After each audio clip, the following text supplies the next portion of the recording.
So we start the part two, and we were disconnected due to a technical issue. I'm very sorry. So I have the book here. Oh, I can see. I am ordering. I'm waiting for to arrive. So you are Got a big reader. So I believe so. Same as me. As you can see, I have many books, and I can see yes. that from the cover, I can see that there's a lot to do with boxing and gloves and fighting. So I wonder why and where does your passion for fighting come from? And I asked this question: where does your passion for fighting comes from, and how important on a scale to 1 to 10 in business is to have a fight in you. So having the fight in you, how important having that gut fight in you for to go on. Yeah, well, it's very interesting the cover of the book. And remember, business is the ultimate fight arena, right? That's all. And so on the cover, I want to do something relevant. So this ropes that you see, these codes, belongs to my father. My father was a world champion in on boxing in Mexico in 1958. So he is the rope for Mexico, the country, and he is for the state of Chihuahua. And this glove belongs to a El Paso professional boxer. Okay, and I represent that. 1958. Yes, sir. 1958 world champion amateur. And so he won on the Pan American Games as well, representing Mexico.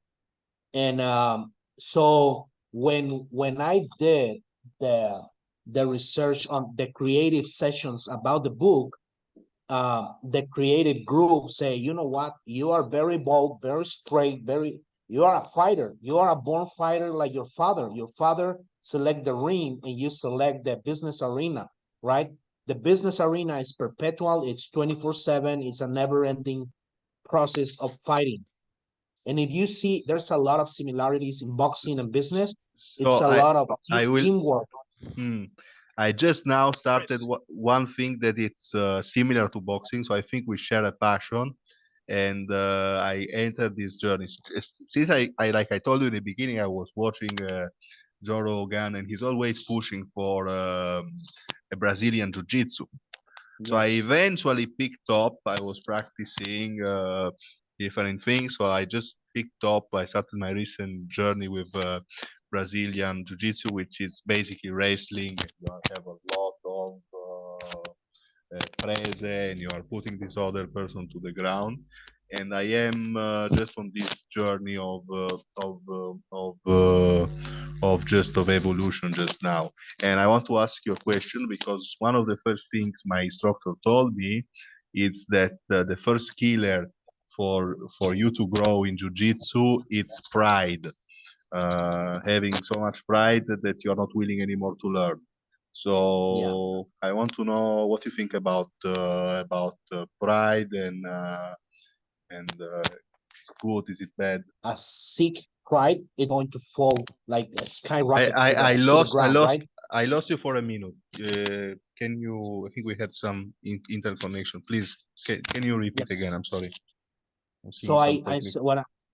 so for me, I mean, having a lot of pride and ego is very bad for your journey, right? Because the moment that you take yourself very seriously, that oh yeah, yes, I'm the expert, I'm this, I'm that, it's the moment that you fail, is the moment that you lose. So when I talk to others about the book, I say, in this book, I'm not talking from mastery. It's not that I'm a master of that. I'm still working and struggling in a lot of the concepts that I discuss on the book, right?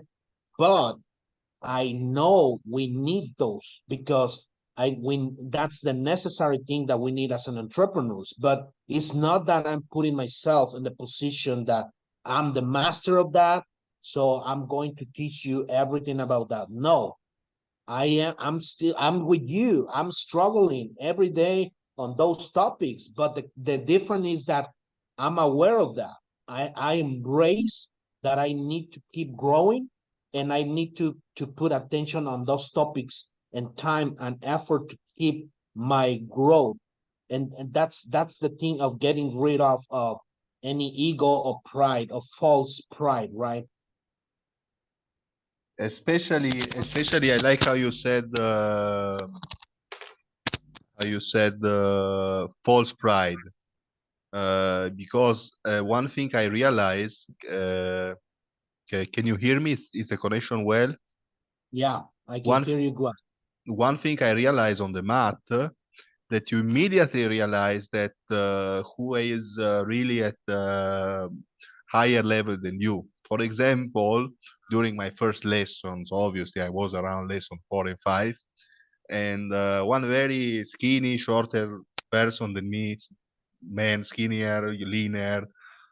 Baby also, he was, you can think, if you would see him in the street, you could think it's less strong than me. But because of his superior technique, he straight away put me on the floor, and one moment he turned me like one sock.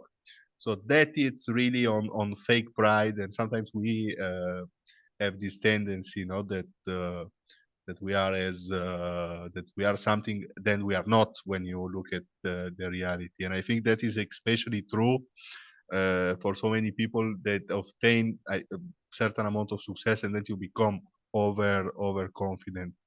But so Yes. I look this Yes. on the mat, and you can, and on the mat, it's, I think, just probably like boxing. You can immediately tell where you are, because there is, it's just a fight. So in a fight, you can tell immediately what your level Yeah. is, and so So it's very true what you say, but I mean, by on my personal opinion, it's having that middle term where, I mean, you have to be proud of yourself, of course. You have to be, I mean, love yourself, love your journey, and really embrace your achievements and everything, but don't fall into false pride or ego, right? I recently saw a documentary about the NBA Olympics team, right, that represented the United States. And the key of Coach K was to saying to them, to the LeBron James, to the Kobe Bryants, the Paul George, all those guys, all those mega stars, say, I want you to be proud of yourself, bring your pride, bring your ego, but use them to be as a big bond of as a team. I want you LeBron, I want you to be LeBron. You Kobe, I want you to be Kobe, right? And be proud of that, but use together as a team, as a bonding, right? And that's I personally believe very strong that as on my own organization, like, yeah, I mean, be proud that you are a great player on this position, but use that, don't fall in false pride, because that is going to kill you, right? So that's the same thing. And same thing when I connect with others. I mean, the really big players, they don't even ask you what's the size of your company, what's the size of your revenue, and how much money you have.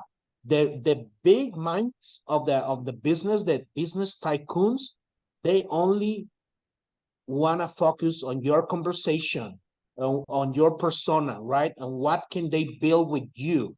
They are not looking on those numbers and all those things. The small minds, they are always looking, oh, how many employees you have? I mean, how much money do you have?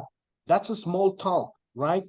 It's important, but it's not relevant. The most important thing is your conversations, your connections, and what can you do for others as a resource.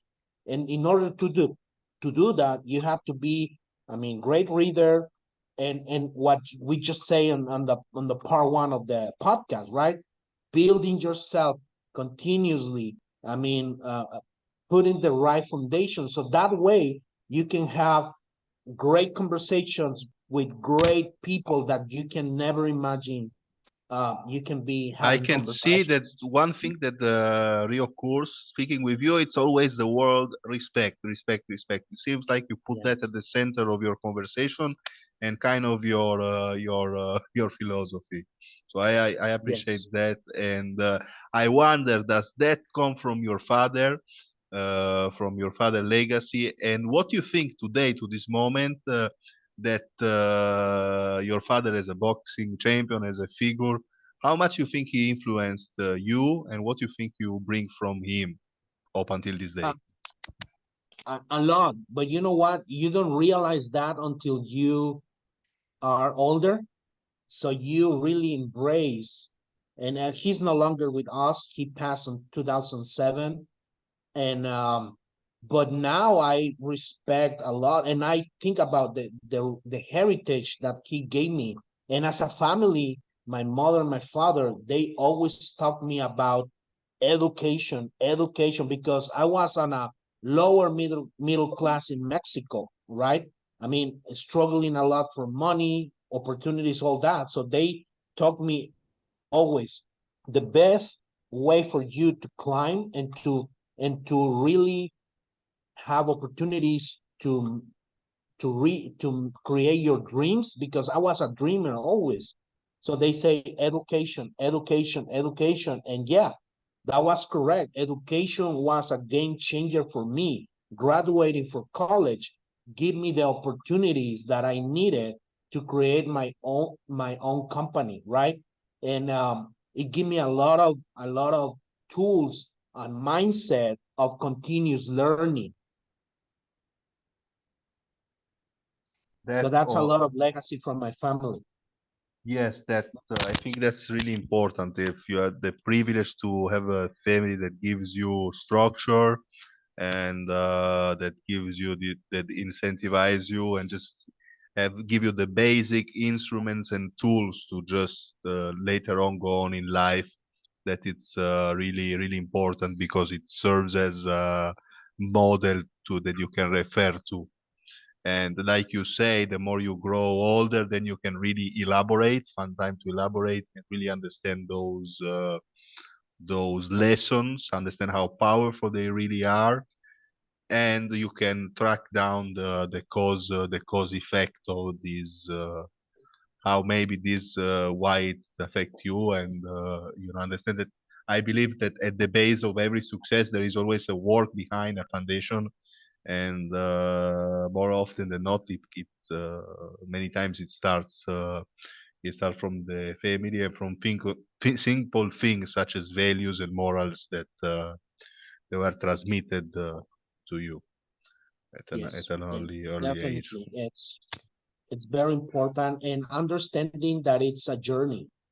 It's a journey that you have to enjoy. It's not just like a goal that you are climbing that mountain. No, it's we have to understand that it's a journey, and that journey is full of setbacks, risk, progress, happiness, love. So the moment you embrace the journey, you start savoring every moment on every phase of the journey, right? The bad and the good, right? So in that way, you avoid frustration, right? Because if you believe, okay, this is my goal, and you focus only on that, if you don't achieve that, you will feel very frustrated, right? So by understanding that it's, if you can achieve that goal now or in 3 months, 1 year, doesn't matter. It's always an But opportunity to you go, you keep know what going. Jose? I think that ultimately we are very focused on goals and achieving, but we also have to understand that we are here just also living our lives, our experiences, interacting with people, learning, growing, evolving, and that's also a very important part, right? Up to taking knowledge, listening, having powerful, potent conversation with other people. That's part of our evolution, and the way we go through this journey, through this experience. It's really once in a lifetime, right? Yes, And that yes. it's And it's a really legacy. important. I believe I believe in my journey and the book and everything as a legacy.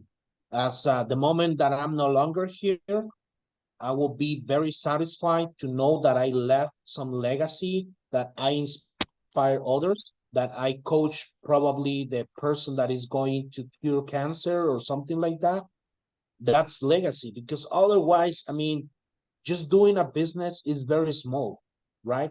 It's very small. It's just a business, right? But if you go beyond that and take and leverage on the business and all the learnings of a business arena and the business environment, and you transmit that into a legacy where and you put here, I mean, the human touch, the learnings, the failures, the transparency, the empathy with others, that's bigger than a business, than any business, right? Because that's legacy and that fulfills myself.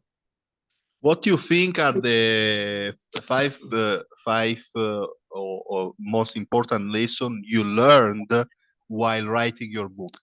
Maybe things you discovered about yourself, things that emerged while you're putting down all of these more than 20 years plus of knowledge, and are you putting together all of these experiences from your life?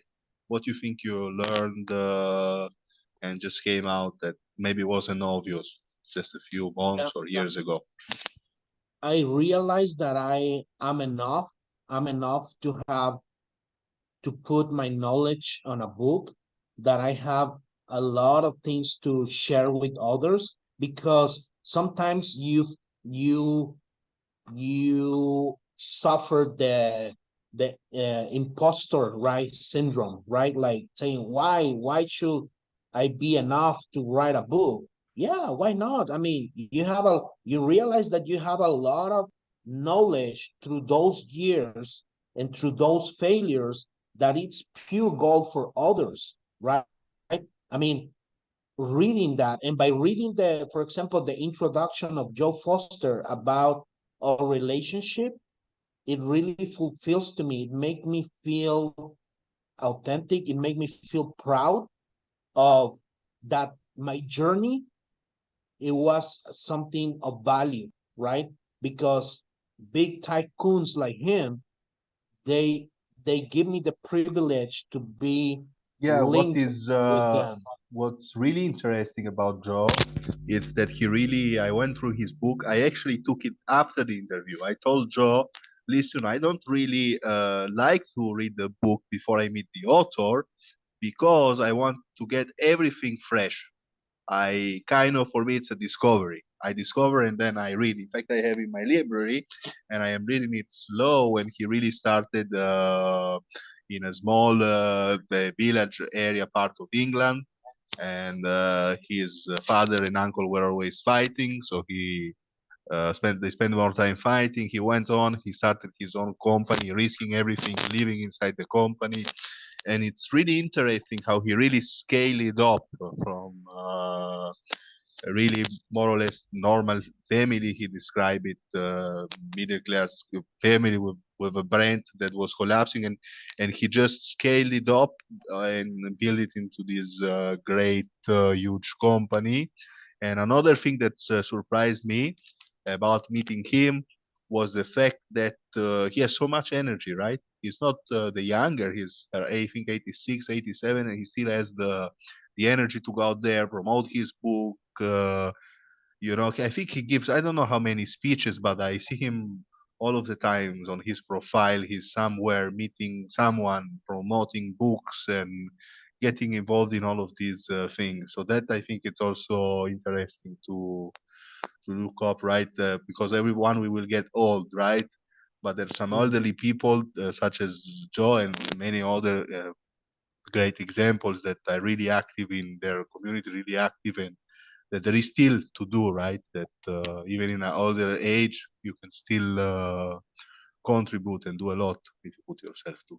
And Nakar, something that I really learned from him, and he likes that about me, is that he say, I like you because you understand the game of connecting with people. Because he said to me, and you can read it on the book, the what changed my game for scaling up my company, it was meeting the right person, right? Meeting the right person and connect with the right person after a lot of attempts.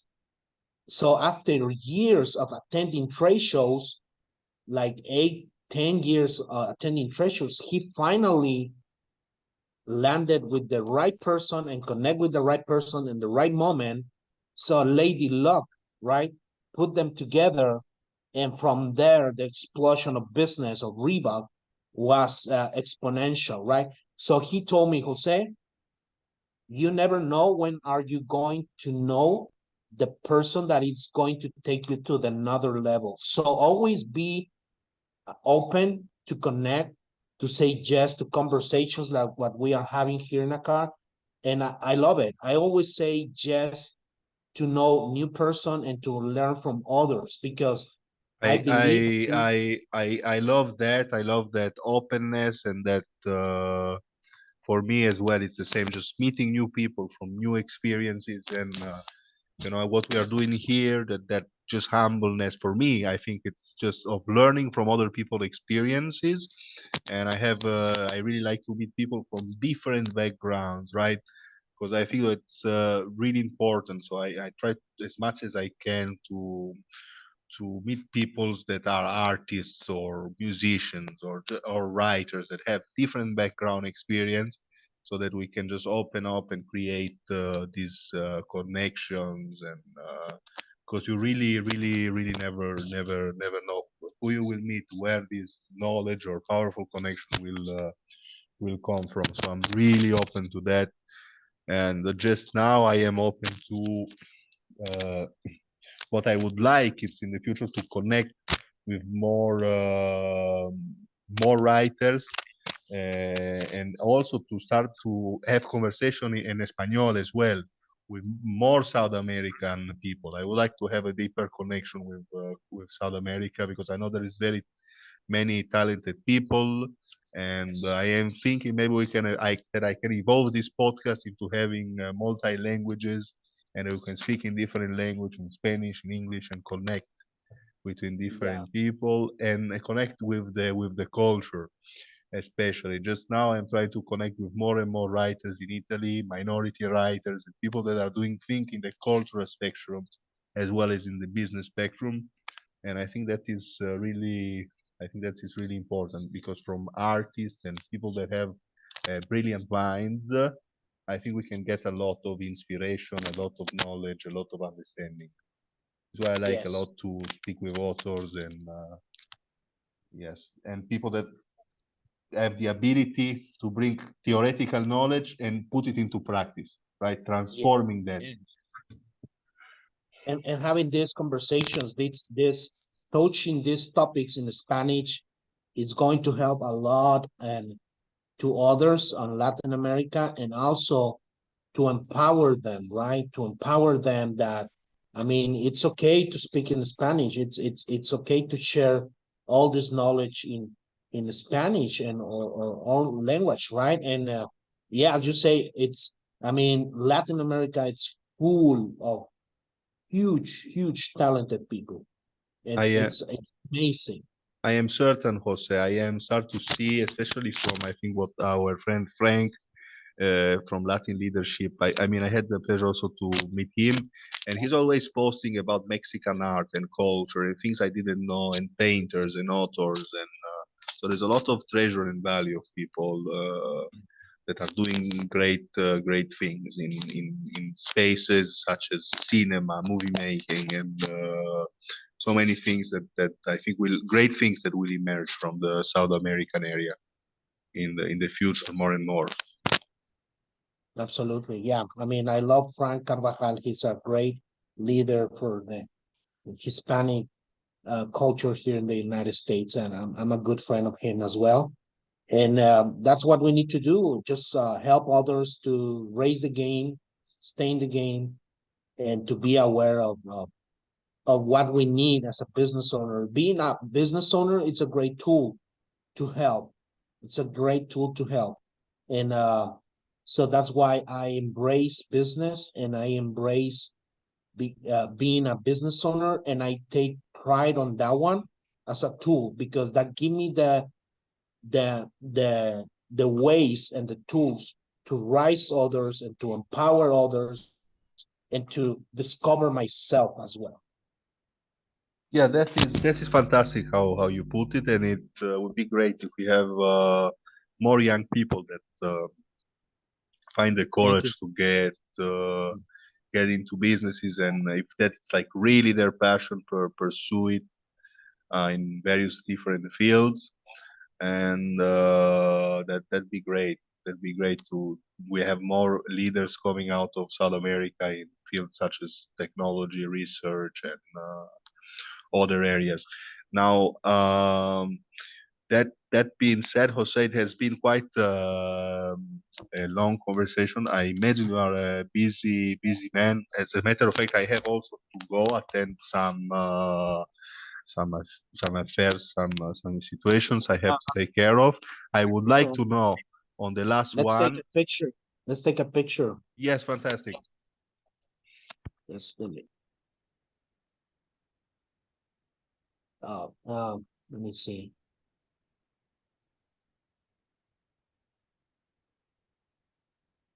Love it.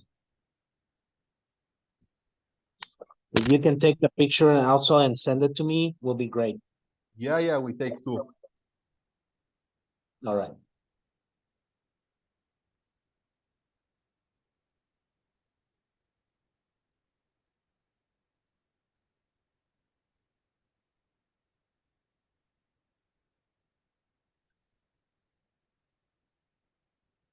So I'm just trying to disconnect the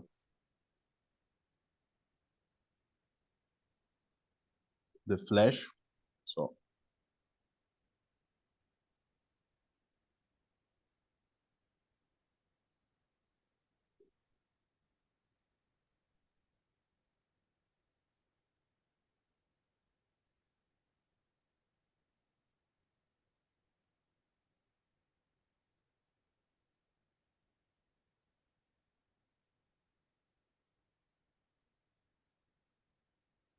hang on, I will try to take another one because this one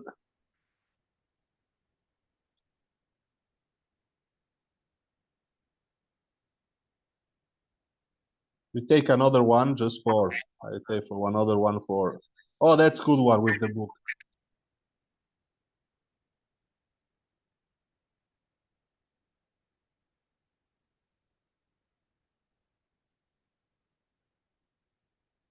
Love it. Thank you, That's Nakar. Thank you so much. You are located kind of like near to Italy, right? excuse me? No, I'm not You new to Italy. Uh, I am actually Italian and I am part Dominican, so I but am where are you located now? I know where am I located? I am located in the northern eastern part of Italy, and it's the city of Trieste just now. It's Love it. yes, Italy. it's a It's beautiful. great city. You can look it up. You can type it Trieste, and it's nearby the border with Slovenia and nearby the border, a few kilometers, couple of hundreds from Austria. So it's a trading city and it's a harbor city. Yes. Yeah, I saw So that. I did a research about your city. It is beautiful. It's beautiful. yeah, yeah, great. Yeah, it's quite good. The most wonderful thing is that you have a connection immediate. You can be swimming, or you can be in the mountains walking, and it's so close. And the climate is also good. I would like to ask you one last question. Three reasons why we should be reading your book, and then I will greet you. Okay. Three reasons to read my book. Uh, to be aware of what you need to become a good business owner, to be aware of what is necessary for the day-to-day operation, and also to be inspired to create a relevant company formed by a team, and not just by a single person. Jose, it was a great pleasure to have you here. Thanks for sharing. Thanks for coming. Hopefully, we can do this again in the future. Let's keep in touch and thank you very much. Thank you, and Please, let me guys, know the link when it's going to be available, so I can share on my social media as well. I love that. Fantastic. Thank you. Thank you for the time. Bye bye.